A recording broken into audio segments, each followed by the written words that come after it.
মসজিদে নববীতে আপনি যদি বিশ্বনবীর সালাম দিতে চান, আপনারা যেই গেট দিয়ে ঢুকতে হবে, গেটের নাম বাবুস সালাম। বাবুস সালাম দিয়ে যদি আপনি ঢুকেন, বিশ্বনবীর সালাম দিতে পারবেন। ওইটাই হলো মসজিদে নববীর প্রথম কাতার। লাইনে দাঁড়ালাম, ঢুকলাম। ভাগ্য ভালো, এমন একটা জায়গা পেয়েছি লেখা মাকান তাহাজ্জুদি রাসূলিল্লাহ, মানে এই জায়গায় রাসূল তাহাজ্জুদের নামাজ পড়তেন। আল্লাহর শুকরিয়া আদায় করে 2 রাকাত সালাত পড়ে আবার প্রথম কাতারে ঢুকে গেলাম। এবার বিশ্বনবীর সালাম দেওয়ার পালা। হাঁটতে লাগলাম সবার সাথে। রাউদাতুম মিন রিয়াদিল জান্নার পরে ছোট্ট একটা জায়গা, এই জায়গায় সাইয়েদনা ঈসা আলাইহিস সালাম দুনিয়াতে আসার পরে, দাজ্জালকে হত্যা করার পরে 40 বছর দুনিয়াতে থাকার পর যখন ইন্তেকাল করবেন, বিশ্বনবীর বাম হাতের এই পাশের জায়গাটাতে ওনার সেখানে কবর দেয়া হবে। সুবহানাল্লাহ, ছোট্ট একটু জায়গা, কবর দেয়া হবে সেখানে।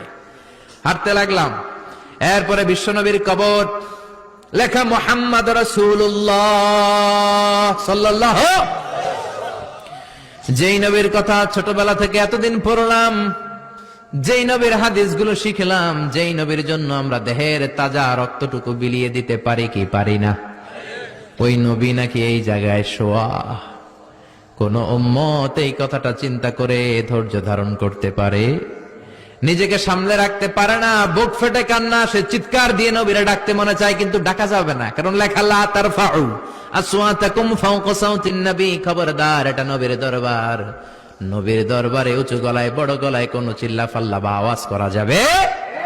দাঁড় দাঁড় করে মানুষ চোখের পানি ছাড়ে, চিৎকার করে কাঁদতে পারে না।